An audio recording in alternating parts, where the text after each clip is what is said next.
I feel like part of the problem in this domain is just a problem of miscommunication, of poor labeling of the words. Like, what is a root canal? What is root canal therapy? What is a root canal infection? And a lot of these terms have become mixed and have created a lot of misunderstanding, which combined together with the world of information technology we live in today in social media and drive to kind of, try to draw more and more conspiracies, people are misusing and mislabeling terms and then just propagating information that leads into misinformation for patients. I am so excited to announce the launch of an innovative new product from Vista Apex Solutions called the Endocator. The Endocator is the first ever chair-side device that actually allows you to verify and test whether your canals are clean before you obturate. Utilizing ATP as a biomarker, this device is able to let you know that the canals are clean before finishing a case. How valuable is that? Visit Vista Apex Solutions at vistaapex.com to learn more about the Endocator, because remember, you can't see clean on an x-ray. Welcome back to On the Cusp. I'm your host, Dr. Brett Gilbert, with an episode that is unprecedented on my show, which is bringing in two incredible global leaders and experts in endodontics, two gentlemen that I have so much respect for. Both have contributed so much to our profession, and I'm very, very honored to sit here and have a really important discussion, which is really intended to be for the ears of our patients. Now, through our doctors, of course, we want to understand, what is it that patients are asking about for root canal treatment? What is it that they're concerned about?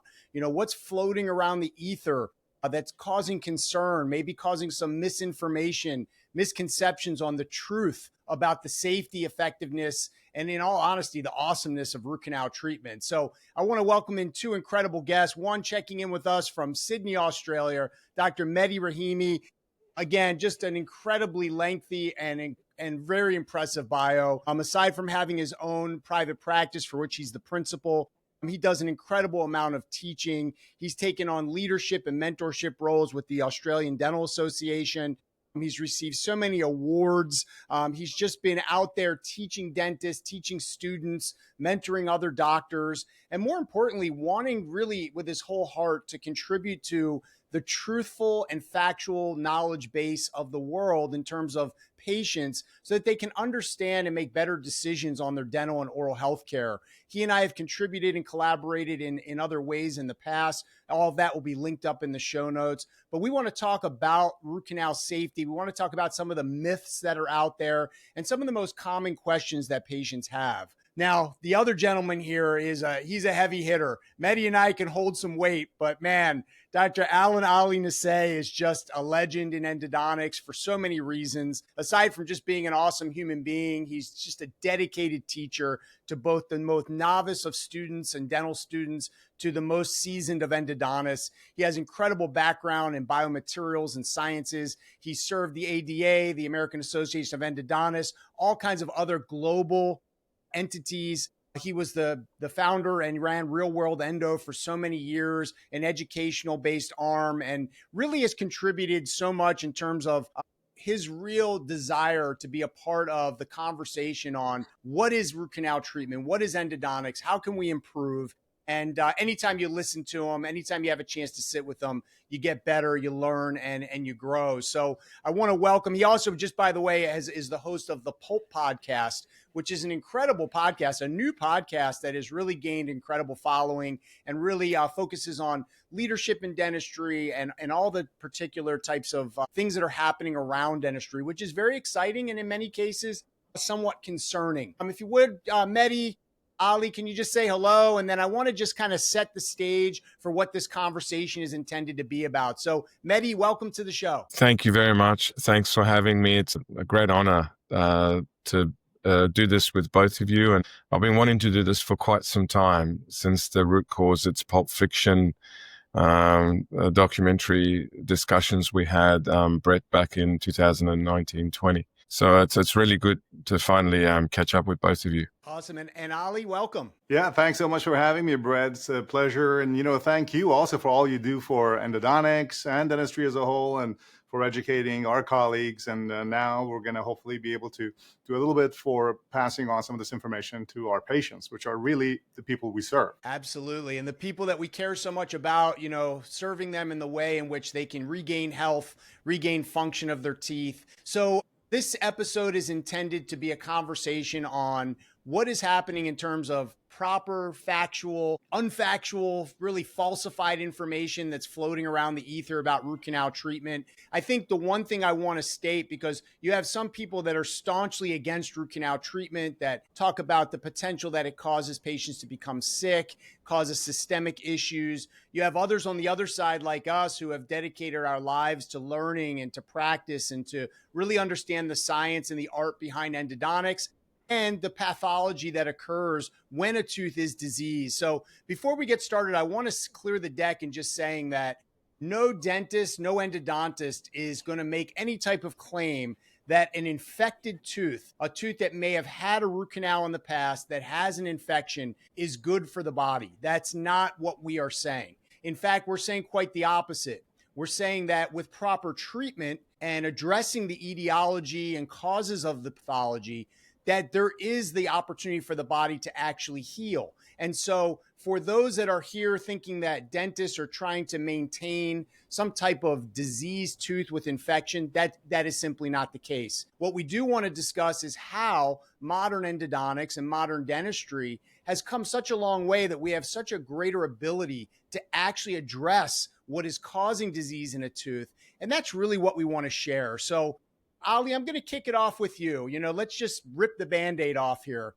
Yeah. There are a lot of resources online, other dentists, other entities that talk about a root canal treated tooth is toxic. It's essentially a dead organ and it makes people sick. I want to just rip the Band-Aid off because that's the hot question. And I want to hear from you. What would you say to a patient who had this type of concern? Yeah, I think I just want to reiterate exactly what you said, confirm that I agree 100% with everything you said. And I feel like part of the problem in this domain is just a problem of miscommunication, of poor labeling of the words. Like, what is a root canal? What is root canal therapy? What is a root canal infection?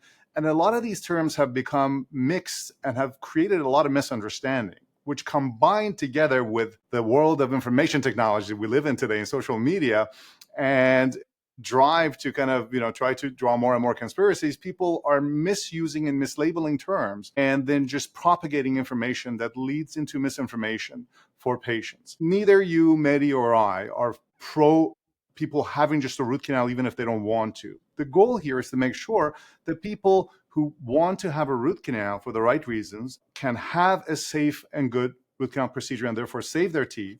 And those people who don't want to have it just don't have it for the wrong reasons, but rather learn what are the actual reasons in which they shouldn't have a root canal, in which case then they wouldn't. So it's really, to me, the way I see this problem is a problem of miscommunication perpetuated by the modern technology and information.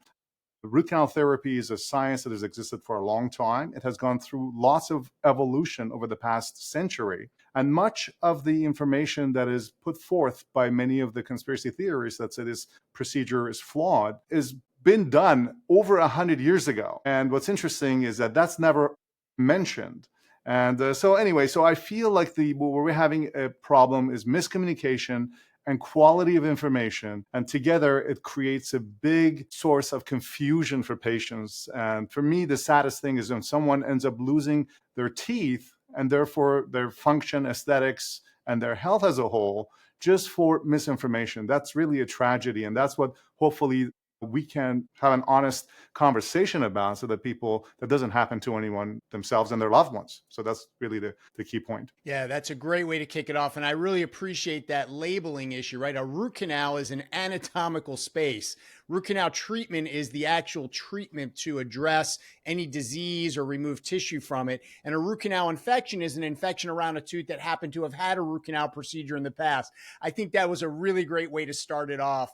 Now, Mehdi, you and I have contributed in the past. One more thing too. Go ahead. One quick thing is just that, you said that a tooth that has had a root canal, but a root canal infection is also in a tooth that hasn't had a root canal infection. We call that a root canal infection, and that creates the biggest source of misunderstanding. I had a root canal infection and I had to be hospitalized. Well, that tooth did not even have a root canal. You just had a tooth infection, right? But it's called a root canal infection because the source of it is the anatomical space that you mentioned, which is inside the roots, that causes an infection. And then the root canal therapy or an extraction are the two different ways that we go about addressing this problem. And again, all of this creates this big confusion that is so sad to see. Thank you for that clarification here. And it shows the complexity of the layers of what we're talking about. So thank you, Ali. And Mehdi, you and I, we contributed. It's been a number of years back. There was a documentary that came out maybe 5 years ago called Root Cause. And it was a sensational, really over the top version of what we call the focal infection theory, and trying to really create a lot of fear, really create a lot of scare amongst patients in the world. And the way it was put together was quite compelling. It was very professionally done. I want to acknowledge Dr. Ali. He is a renowned filmmaker, trained, puts out incredible material. So I'm sure you could appreciate the power behind the videography and how the film was made.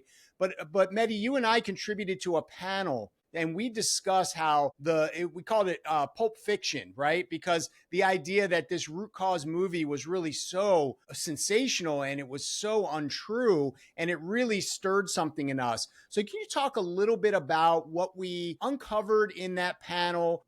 We had some other professionals on there. So when we address, because I know that patients, nothing scares people more than the C word, right? Cancer.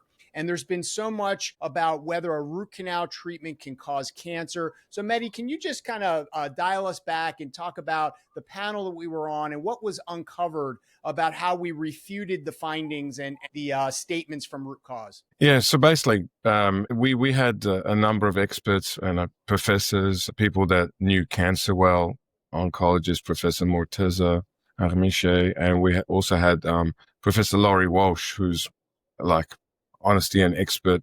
He knows so much about the body and the pathophysiology about the body and can relate it to teeth because he's in the oral health at University of Queensland, and he's an expert, world renowned, if not almost everyone's read his papers, is well published.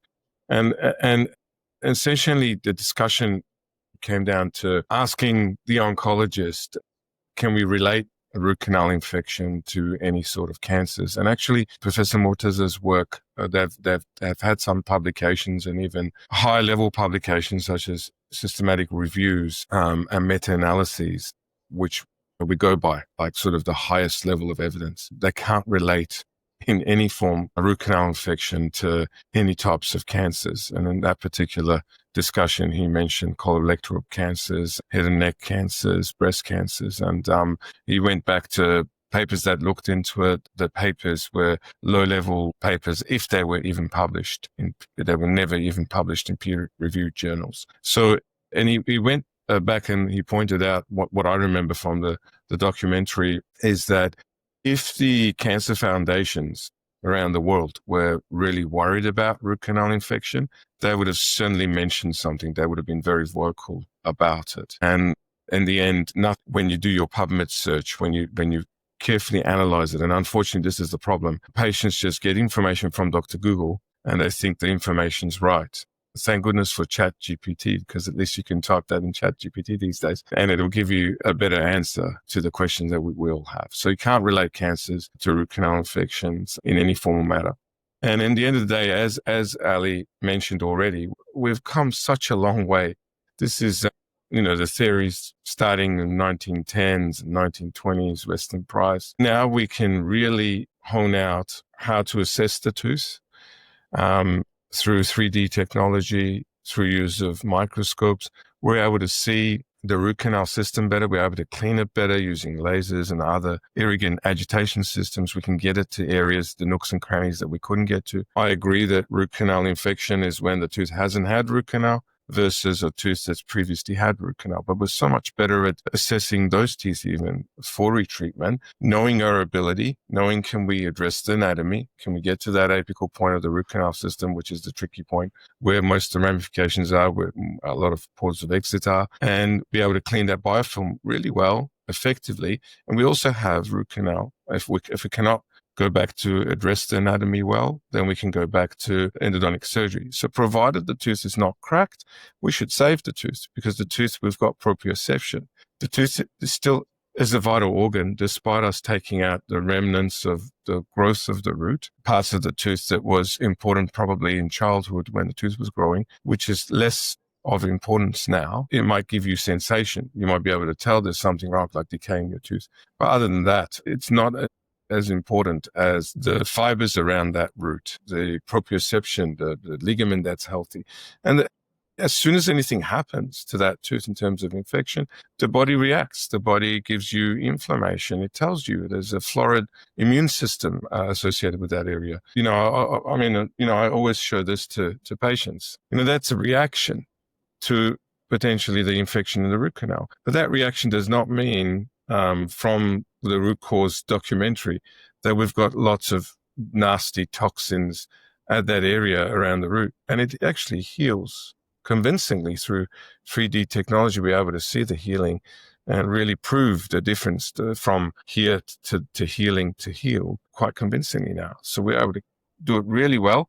Worst case, endodontic surgery. Still nothing, according to Professor Brandemark, the father of implants, will ever replace your natural tooth. I would never want to give up my knee. And, whether it's below the knee or above the knee, I don't want to lose my knee. Even if my knee is not doing well, I'd rather keep my knee for as long as possible to keep function, to keep my jaw working, to reduce risk of arthritis and jaw issues and TMJ issues with time. Yeah. So hopefully that's... I appreciate it. It's interesting. You're talking about the studies and evidence basis. We do have a tremendous evidence basis for root canal treatment, for the possibility to remove infectious or biological materials from the tooth, and we continue to improve on that front. There really is no evidence that you can find on Google or in any PubMed search that would support the opposite, which is that a tooth that has had a root canal treatment, however you want to assess it, can cause any type of cancer or systemic disease. But Ali, just to dial it back for our patients that are listening, or even for doctors that are listening and wishing to maybe have more effective communication with their patients, we figure that on this panel right now, we have more than 70 some years of clinical experience as endodontists. We've seen our cases heal. They don't all heal, right? There's some small percentage that don't heal, but the vast majority, more than 9 out of 10, heal wonderfully. But Ali, can you talk a little bit about, for a patient, like when you break it down for them, like what is a root canal treatment? What is the specific anatomy specifically at the end of the root that we're concerned about? And obviously you being a pioneer in some of the materials that we use, can you talk about how modern day endodontics really addresses what maybe some of these speculative type of claims are really based on? Right. So, the way I usually explain it to patients, Brett, is very simple, is that, if a tooth has an infection that is caused by, by a history of cavity or anything that has caused the nerve inside the tooth or the pulp to die, it causes what we call a root canal infection. At this point, it hasn't had a root canal procedure. It's just a tooth infection that causes the toothache and swelling and so on.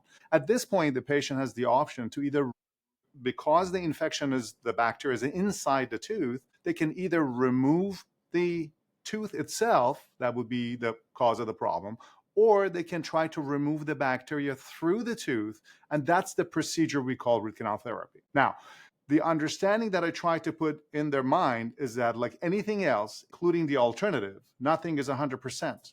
But root canal therapy, if done correctly using modern techniques, understanding, and protocols, it can have a very high predictability, any above 90% easily, right? And even higher in many cases. And the only point here is that instead of saying that, well, there's a 10% chance it's not going to work, and therefore we should pull the tooth, why not hedge on the side of, well, there's a 90% chance that it could work, and let's try to save it.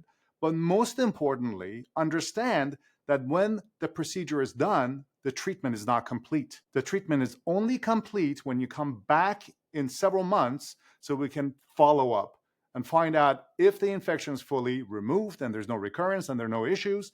And that's the problem that people tend to forget. And that's what leads to some of the misunderstanding with people having persistent problems that they don't address. So the whole issue here with whether root canals work or not from a scientific basis, we know they work the vast majority of the time. And from a practical point, patients have to understand that it's not done the moment you walk out the door of the office. You need to come back and have it reevaluated. And if you are in that 10% where it doesn't work and you may have some persistence of a problem there in the tooth, then that could still be addressed another 90% of the time through other modes of maybe trying to revise the procedure, use a different set of disinfectants, or even surgically go in there and clear out the infection from the end of the root. So the vast majority of teeth can be saved through a conventional and then potentially some additional modes if needed.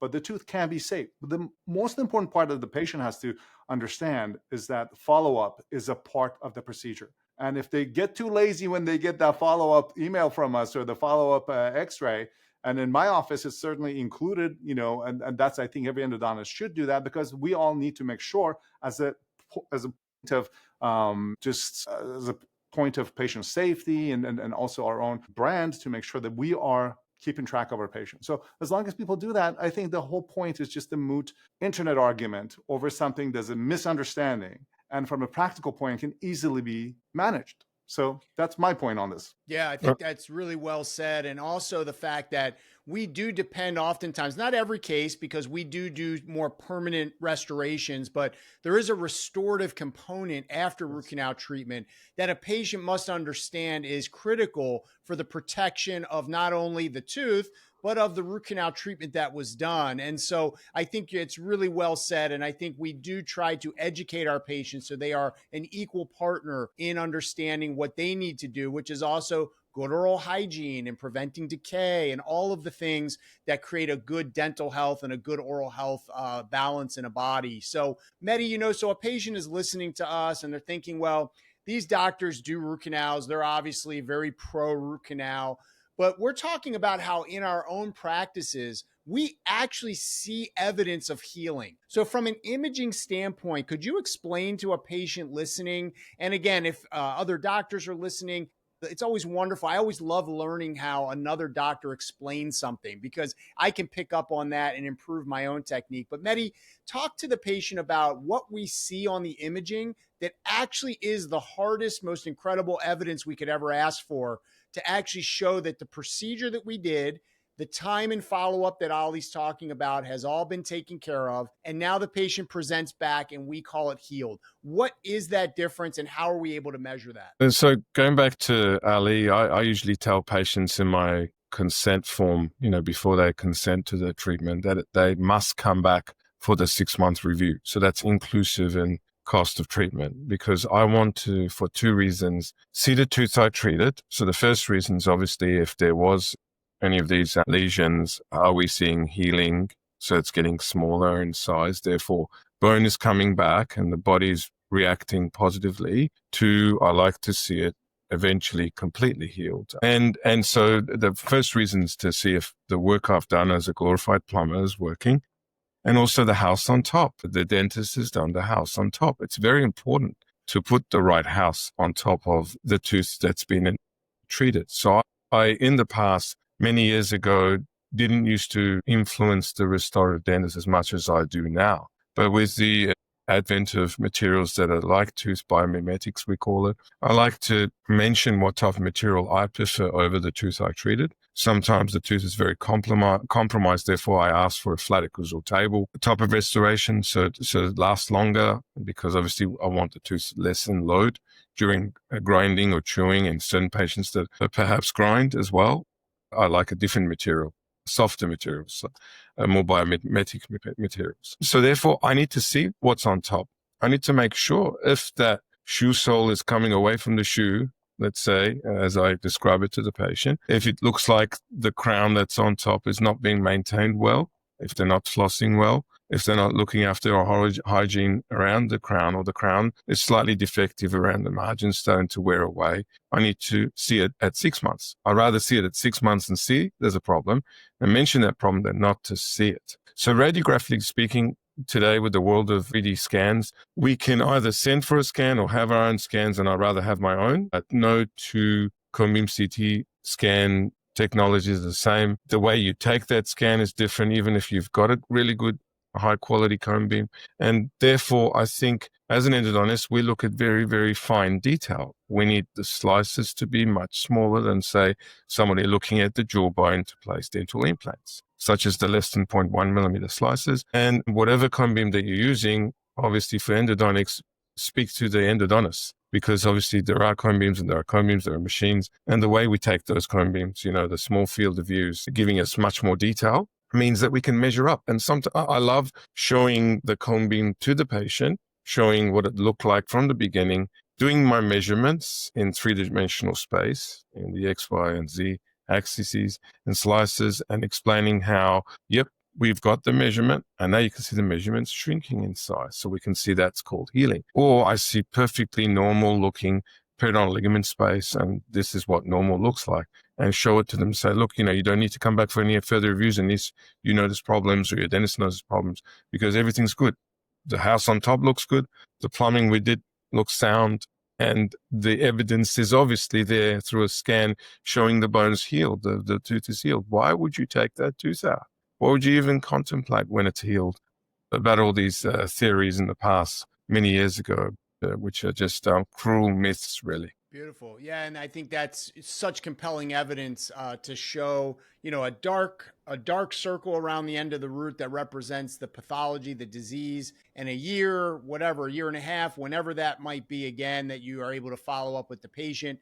The bone is completely restructured, the ligament space that supports the bone, because any patient can relate. If you get a popcorn kernel caught in between your teeth, there's a really significant, a sense of positioning that is, a gnawing feeling. So, Ali, when someone says, hey, a root canal treated tooth had its nerve removed, it's a dead tooth, how can you discuss just a little bit about the anatomy of the cementum, the PDL, the apparatus that is alive and attaches to our neurology, attaches to our blood system? How can you explain to a patient how a tooth with the pulp, which, as you mentioned, is part of the formation of the tooth, how is the removal of the pulp honestly does not render the tooth dead? Yeah. So that's actually a very good question, because that tends to be one of the common kind of strategies used by some of the so-called biological dentists that make the argument that, look, well, there's no place else in the body that you can have a dead organ. Right. And they say, well, where else do you have that? Give me an example where you have that in the body, where you have a dead organ and you keep a dead organ. The problem, again, it goes back to definitions and word usage, right? To be honest, part of that is our own fault as dentists and endodontists, because we've kind of tried to say that, look, well, we're going to go in there and deaden the nerve. The tooth is dead. We use these kind of terminology that kind of confuses people, and they think like dead, therefore like dead. But a tooth organ is actually composed of several tissues, right? You got the enamel tissue, you got the dentin tissue, you got the pulp tissue, and then you got the cementum tissue. These 4 tissues make up the dental organ. And you could make an argument that even in a live tooth sitting in your mouth, one of those tissues, which is enamel, is dead. It has no, there's no live cell in there. So should you consider a tooth, all of your teeth dead because they basically have no one of their tissues, which is enamel, has absolutely no cells in there?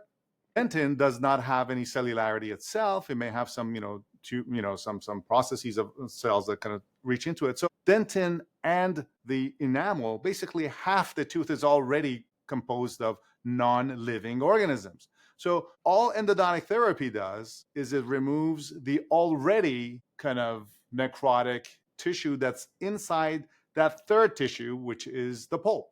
But the 4th tissue, which is cementum, still contains live tissue even after root canal therapy.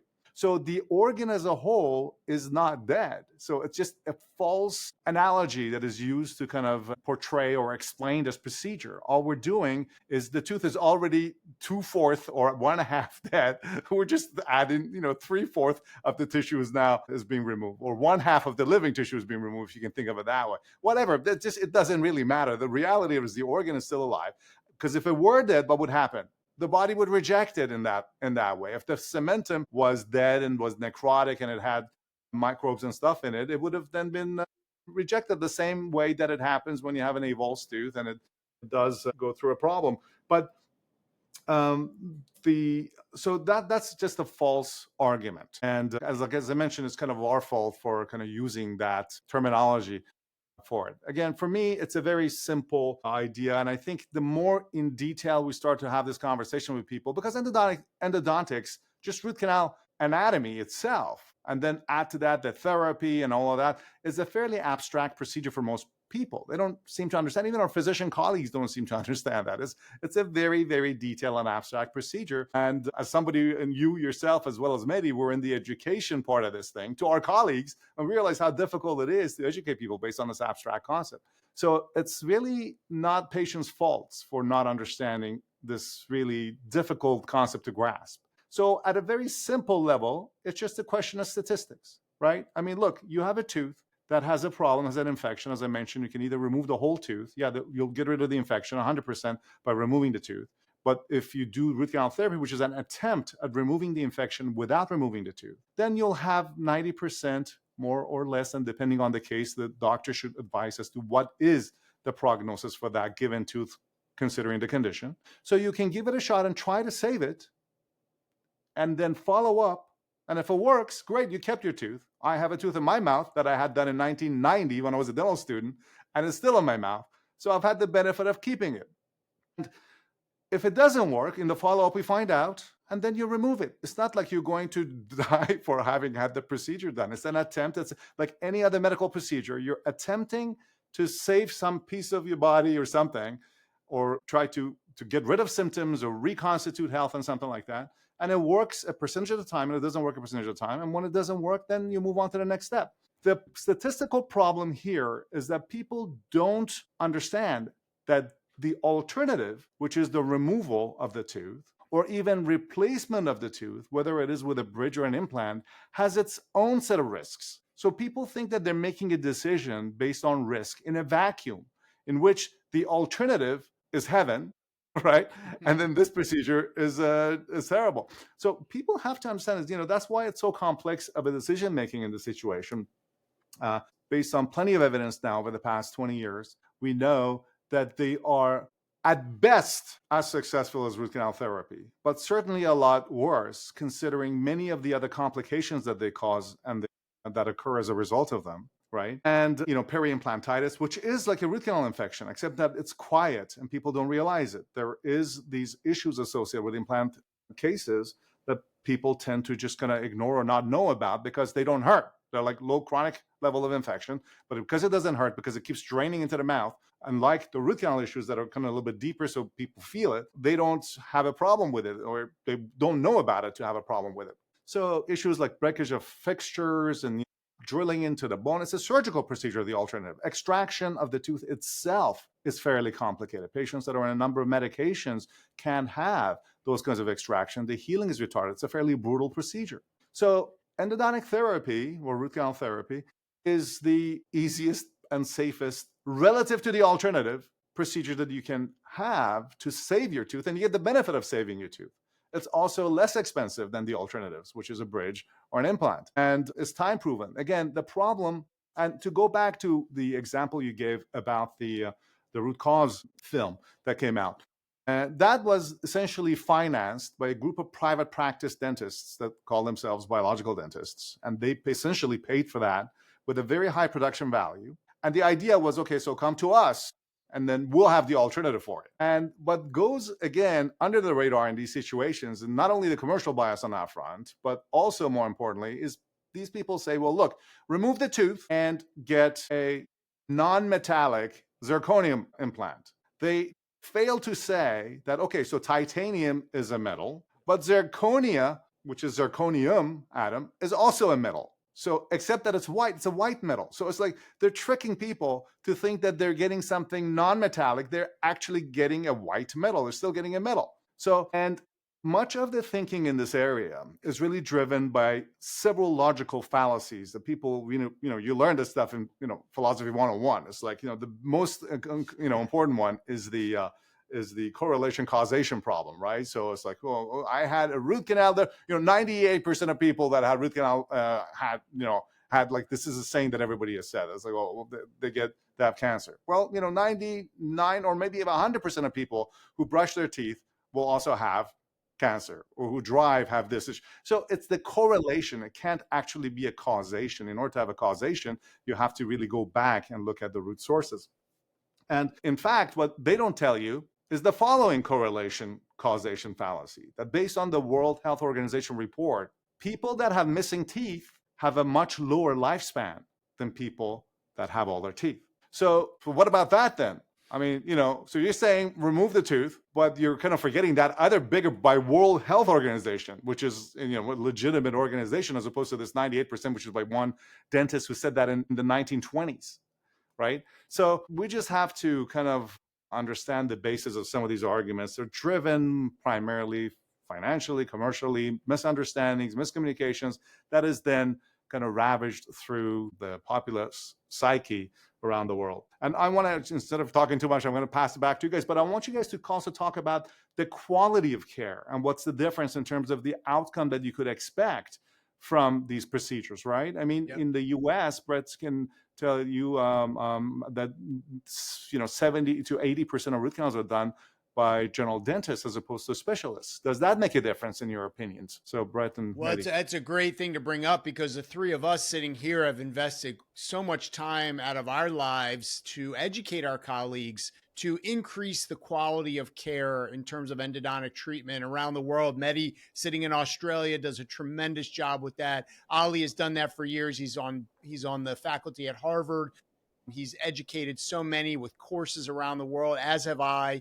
And I think one of the things that's important for patients to understand is that we have come a long way in terms of the ability with technology, and technology can be hardware. It can also be the different solutions that we use inside the teeth. We're always seeing research and development bring new ideas and paradigms to us.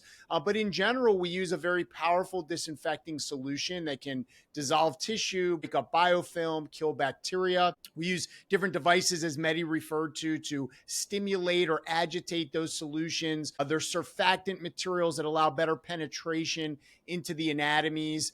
And so what we've learned is that the root canal procedure does have varying levels of quality. And that's something I've noticed with the biological group, is they do sort of call out that the highest level of endo might be okay, but the rest of it isn't. And I would argue that, because I think that the body is very forgiving in terms of how we clean, but in terms of how we do it, we go in, we clean everything. As Mehdi said, we have 3D imaging, so we know the map of the anatomy. We have incredible instruments that are flexible and can go into the different nooks and crannies. We use microscopes for incredible magnification.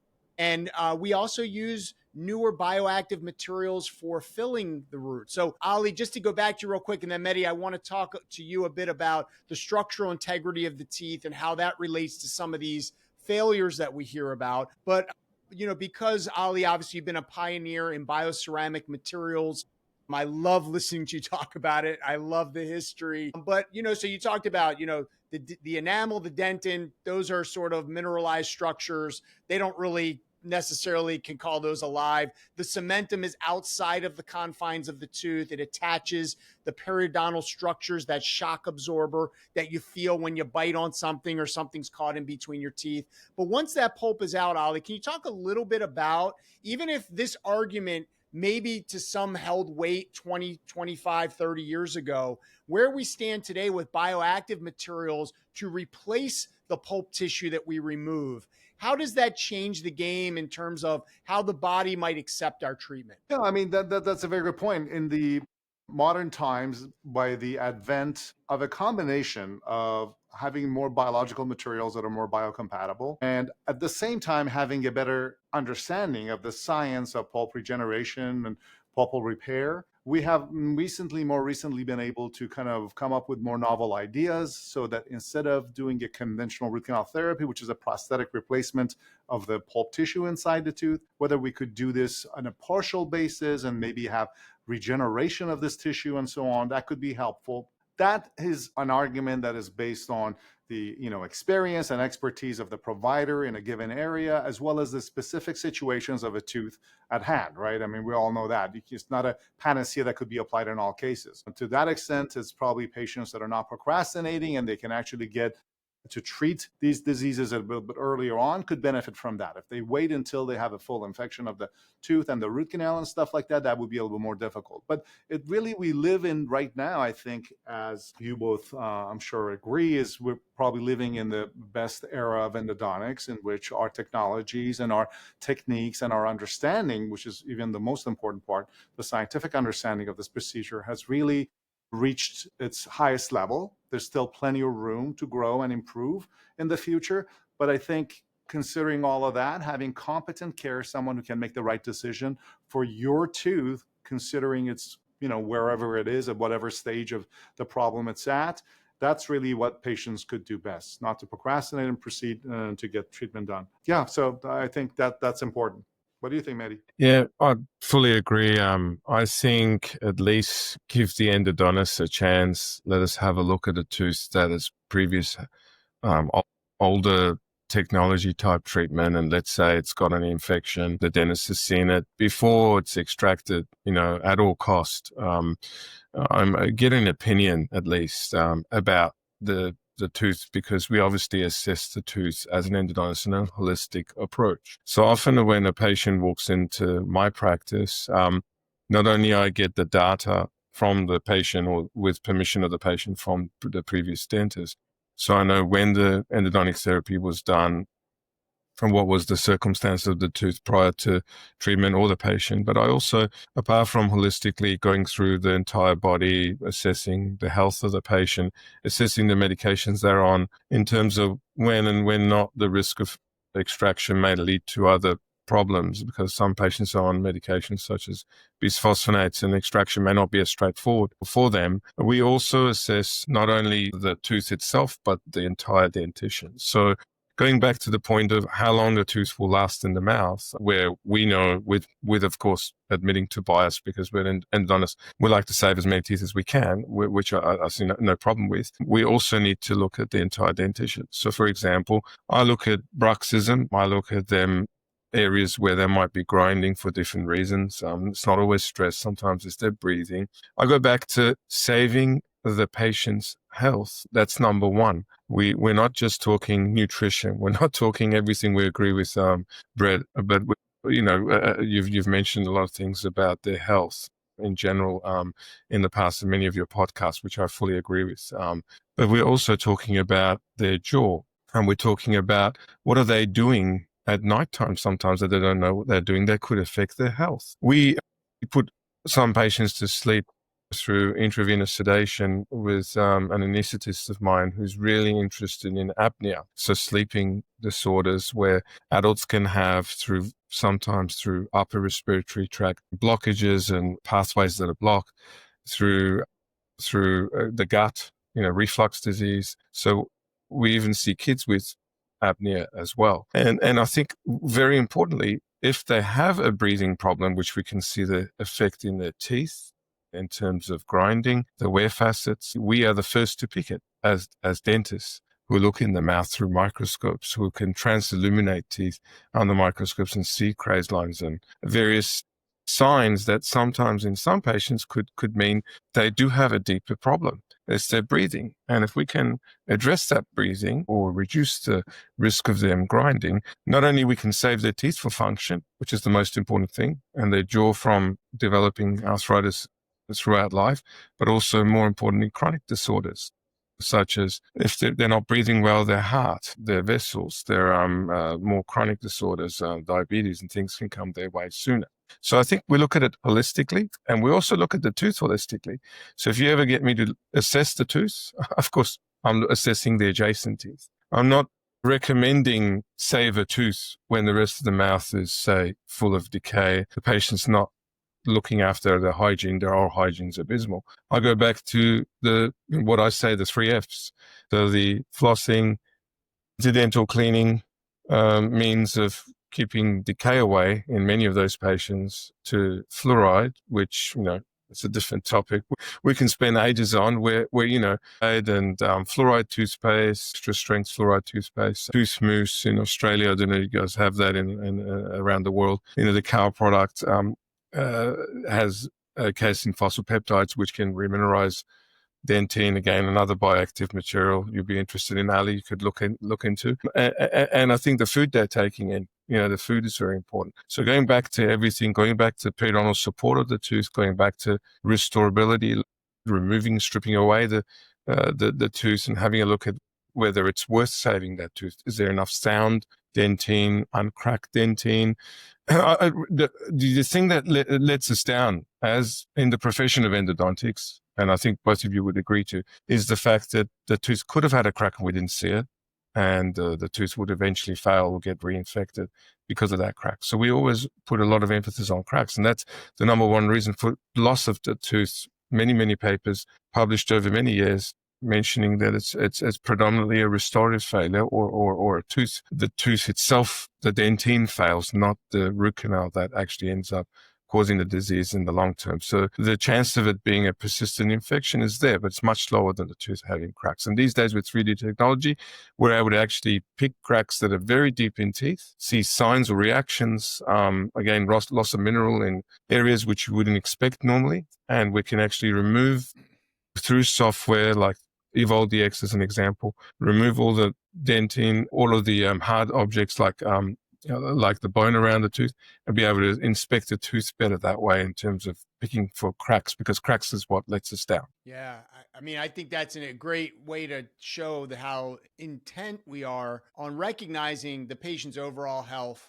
And most importantly, I think because some of the arguments from biological dentists that support this type of thinking that root canals don't work or they fail is the concept that the tooth structure itself, as Ali said, it is mineralized structure. It can crack. It can crack from parafunction, from your grinding, from awkward habits, biting on things, and just from general function as well, which is one of the main reasons for the proper restoration. So I think some of the failures, quote unquote, that are, sort of, again, a misconception are not because the treatment wasn't well done or that the body didn't heal well, because all of that may have happened, but then a crack or fracture or trauma to the tooth can ultimately undo it, as can periodontal disease. So I think what we're seeing is it's more than just this simple thing. Root canals are bad. Root canals can make you sick. Don't have them. It's more of a much more elaborate part of oral health care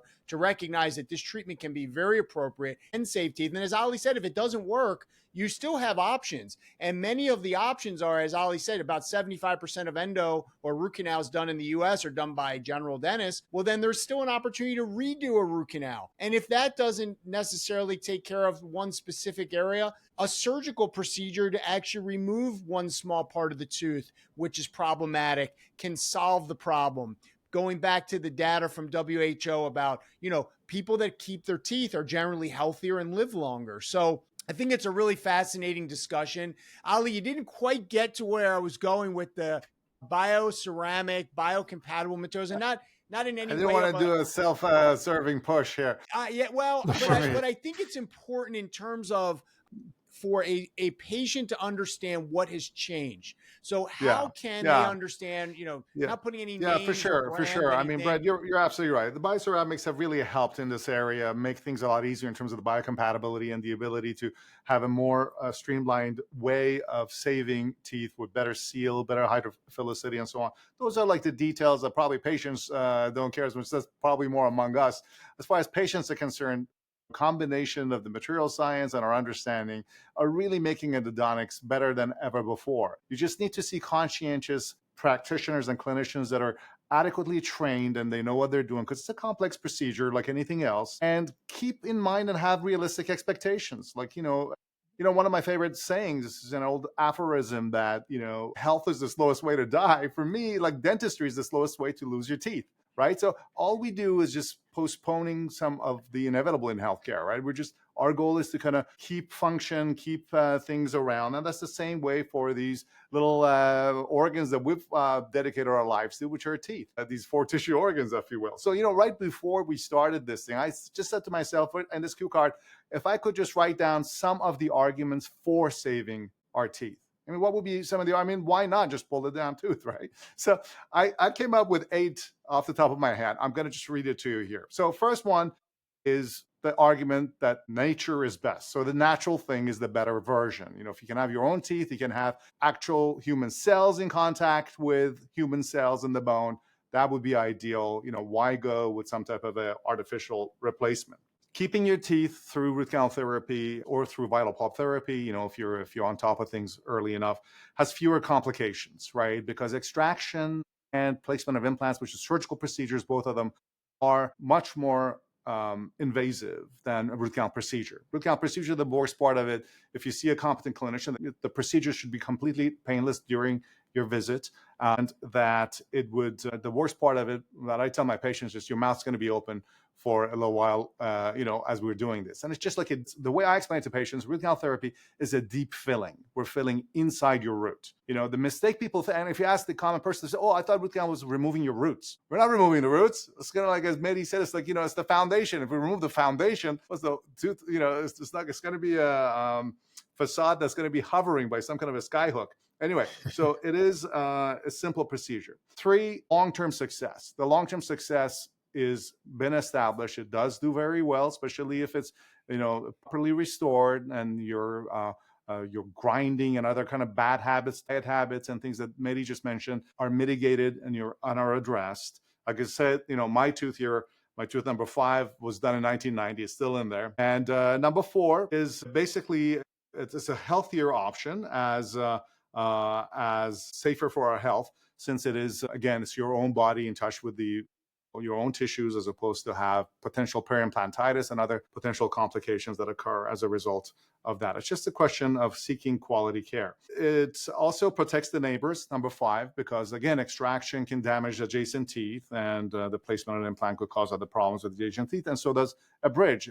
Cutting adjacent teeth to put a bridge is certainly, in my opinion, really a bad choice. Number 6, it feels natural, for sure. I mean, your own tooth has this trampoline effect with these little fibers that are holding it in place, which is called the PDL, periodontal ligament, and that gives you a certain feeling and feedback from your chewing, as opposed to chewing on a integrated implant, which feels like just you're chewing on a brick. And so it's a little bit different. Number 7 is probably important for most people, is that it's less costly and it also takes less time. A root canal procedure for you and Brett, I'm sure it takes 1 or 2 visits for the most part.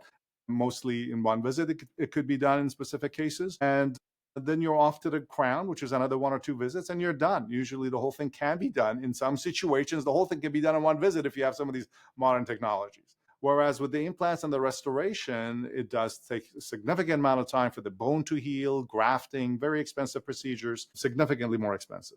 And then number 8, last but not least, that it's entirely backed by evidence. And so this procedure has been established now.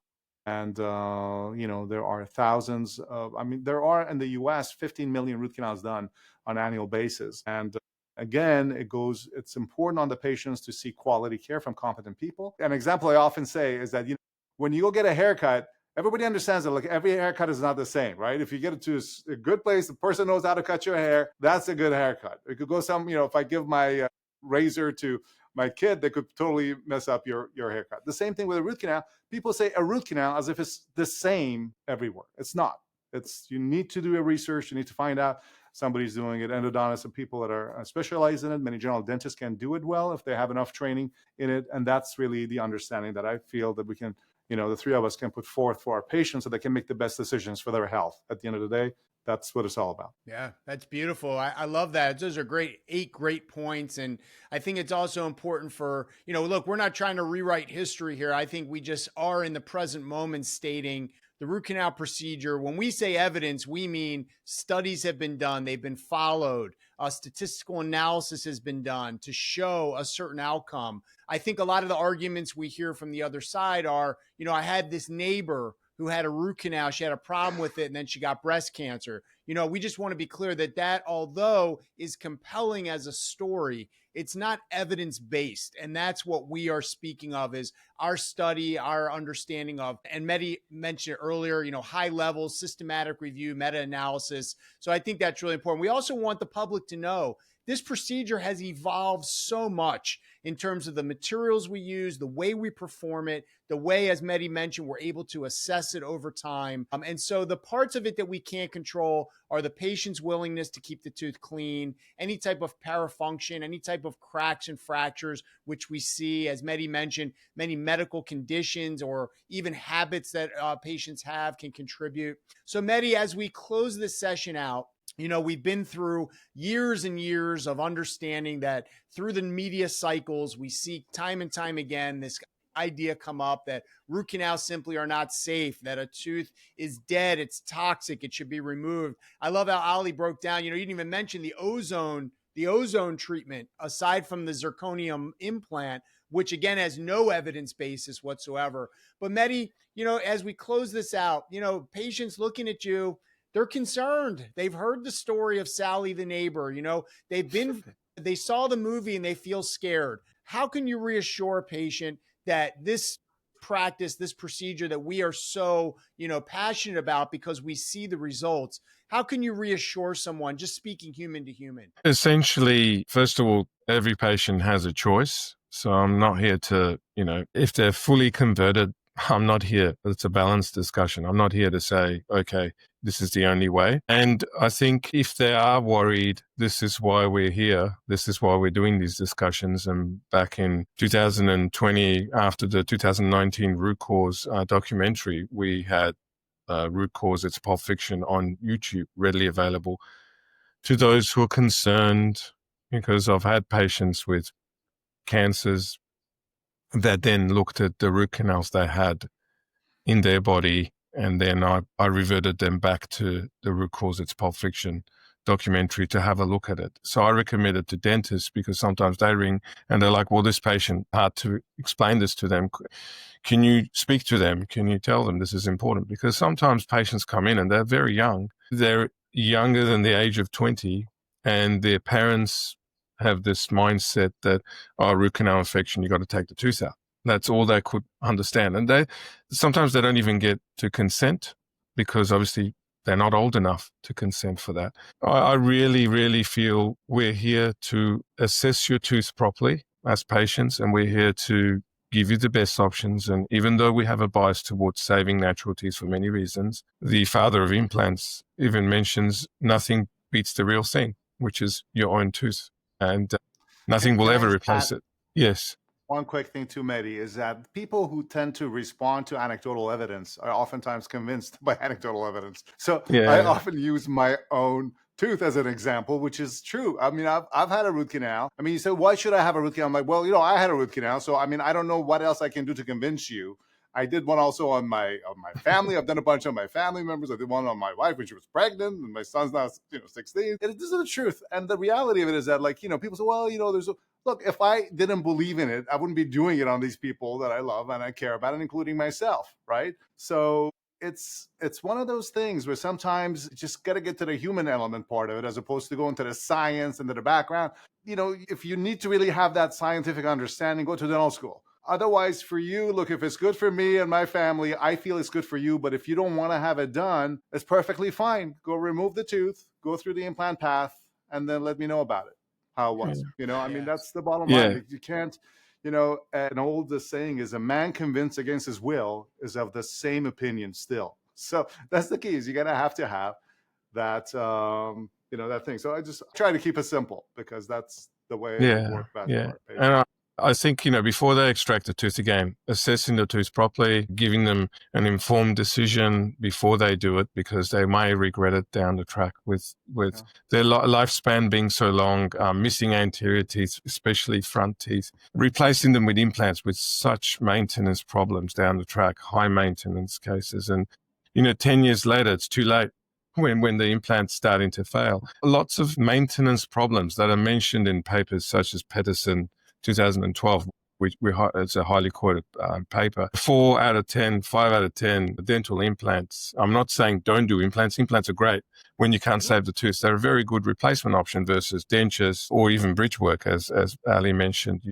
You're actually drilling healthy teeth that may eventually need root canal because you're placing bridge work with food traps. But implants also, when placed, they need to be placed by experts in the field, or people that have had great training, just like root canals. And if they're not done well, they cause a lot of problems, food traps between adjacent teeth, decay that's so difficult to manage afterwards due to improperly placed implants. I think also peri-implantitis is one mention, but also remembering that mucositis is in more than 40-50% of those cases have some low-level infection around them, which gradually becomes peri-implantitis, and it's much, much harder to manage or treat compared to teeth that we are able to retreat and resolve the problem and get the healing and the properly placed crowns, which would protect those teeth for as long as possible. So once again, everyone gets a choice, but I think please get the expert opinion,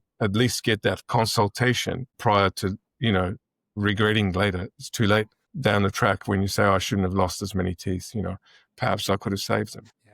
Well, our intention here was, the voices of the other side are loud and they conjure fear as a way of motivating patients to one sort of opinion. Our goal here was to create an opportunity to share evidence and our experience as three very passionate, experienced, and really quite well respected clinicians globally. We see the healing, we see the benefits, and we just want patients out there to know that if you are having a problem with the tooth, if your dentist does recommend root canal treatment, it is safe, it is effective. Mehdi has seen it in multiple cases throughout his career. I see it all the time. The evolution of the procedure, the way we're able to assess teeth both before and after treatment has come such a long way that these other arguments to me hold no weight whatsoever. And so we hope that more dentists, more endodontists will speak up and put more patient-facing content out there to show that we truly believe in this. And I can promise you, if I didn't believe in this, I wouldn't sit here for 1 second and talk about it, because my honor and my morals supersede any type of business arrangement I have inside of the space of dentistry. So as we say goodbye, gentlemen, last closing remarks to the patients of the world out there who, maybe have listened and now maybe are a little more open-minded to what's happening. But how would you recommend that they go through the process of recognizing where, if they have some type of dental pain, some type of cavity, how they might approach asking the right questions about root canals? Ali first. Go ahead, Mehdi. Yeah, essentially, if you have any pain and a cavity in your tooth and someone's recommended you need root canal therapy, please let us have a look at it.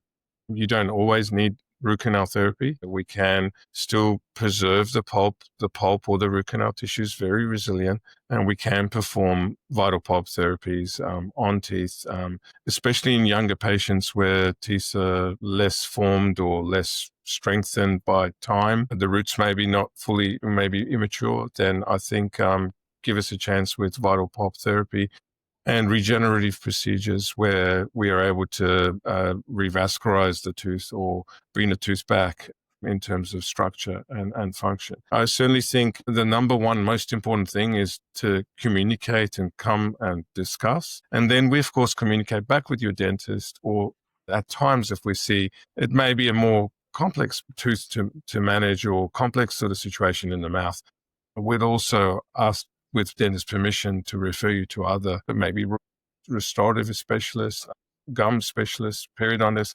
Again, nothing beats the natural tooth, but also nothing beats the science behind it that we understand.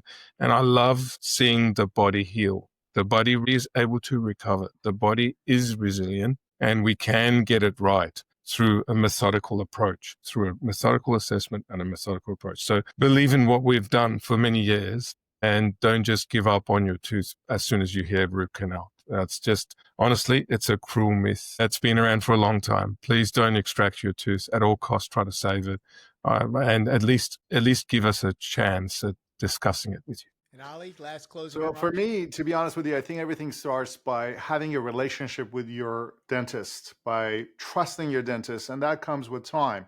Many people have this attitude of the dentist is like an oil changer kind of a thing. They're just going to stop with whatever's closed, or just getting gas somewhere closed. But you need to really find the right dentist that you can trust. And then those bonds of trust are the most important thing, because then they're going to be able to give you the proper advice that applies to you. And that transfer of care at that point is probably the highest level of care that you can achieve. In terms of experiencing pain, discomfort, do not procrastinate. See your dentist as soon as possible. Try to seek conservative treatments, but through kind of mainstream, well-known, trusted sources, as opposed to any kind of advice you get from a cousin on X or something. That those are not really helpful. You want to go based on these established, scientifically well-developed protocols that have been researched over the past century in this particular domain. But the idea of not procrastinating, trusting your dentist, and then seeking competent care when needed, trying to get the referral for the more challenging cases and so on, that's all going to go a long way. And by all means, make sure you follow up. That's the key thing. Remember, orthopedic dentists, orthopedic surgeons, our colleagues have the same kind of mentality. Say, ride your own hip for as long as you can. And then at the end, you get the hip replacements. No one's going to go replace a hip as quickly as it gets injured. Everybody tries to keep it for as long as possible because there's nothing better than nature. We haven't topped that yet, and it's now becoming clear with these alternative methods. And I've just got one more thing. Yeah, one more thing to add. Sorry, Ali, is prevention's much better than cure. Oh. And the tooth cycle, really, starts with, can we remineralize the dentine that you've lost? Can we watch that demineralized dentine with diagnocams and various tools, not just radiography, to see over a period of time, can we get remineralized dentine? Can we use the tooth mousse fluorides and watch the patient's diet and the acid erosions and talk to them about their diet and their flossing and oral hygiene habits? So prevention's much better than cure. We don't want you to have decay. We don't want you to have deep decay that results in root canal. But if you did have a root canal, we can retreat it. We can, down the track, get it back to normal. And worst case scenario, okay, you lose your tooth. There's also the dental implant option, and they've been around for a long time. It's still much better than, in my opinion, having plates or dentures or missing spaces and loss of balance in your mouth and then ending up with TMD and joint problems and not be able to chew. Most important thing is for you to chew in life and enjoy life. And that I think is very, very important for any patient at any stage in life. And I think, again, seeing your dentist regularly and seeing the hygienist regularly for cleans, and they can check how well you're maintaining your mouth. Even me, I saw my dentist and the hygienist a few days ago, and they were saying, oh, you're not flossing here as well. Then I'm going, okay, I'll pay more attention to my flossing. Again, back to prevention is much better than cure. We don't want to do root canal just because we're root canal specialists and you think we do. Many times we say, no, you don't need it. Okay, many times we say we have other options to preserve the pulp. And worst case, if you need root canal, then we assess the tooth properly because sometimes this may not be worth it as well. So we're not just, closed-minded people saying this is the only direction. There's other options once in a while. Beautiful. Well, Dr. Ali Nasseh from Boston, Massachusetts, Dr. Mehdi Rahimi from Sydney, Australia. I'm checking out from Chicago. And I think the summation here is that dentists are very conscientious. Dentists want to see you succeed. We want to see your oral health be an important foundation for your overall health, and saving natural teeth is a wonderful way to do it. When it's not possible, it's not going to be done, but just be aware that there are amazing strides in this field. Whether your general dentist wants to do it for you or you want to have an assessment by a specialist like us, an endodontist, please consider saving your natural teeth and recognizing that dentists and endodontists are such incredibly caring individuals that really want to see you succeed. And we feel that your natural teeth are a great way to do that. So guys, thank you for being a part of this today. I'm looking forward to future collaborations. We're going to list all of your Instagram, obviously the Pulp podcast, Dr. Nasseh. I'm loving listening to it. So I want everyone to check that out. Mehdi, you're doing incredible things down in Australia and around the world. So, gentlemen, thank you for sharing your expertise, your care, your time with general patients around the world so that we can bust these myths and give patients the proper information to make an informed and educated choice on their dental care. So thank you so much for tuning in, and we hope to see you inside the next episode.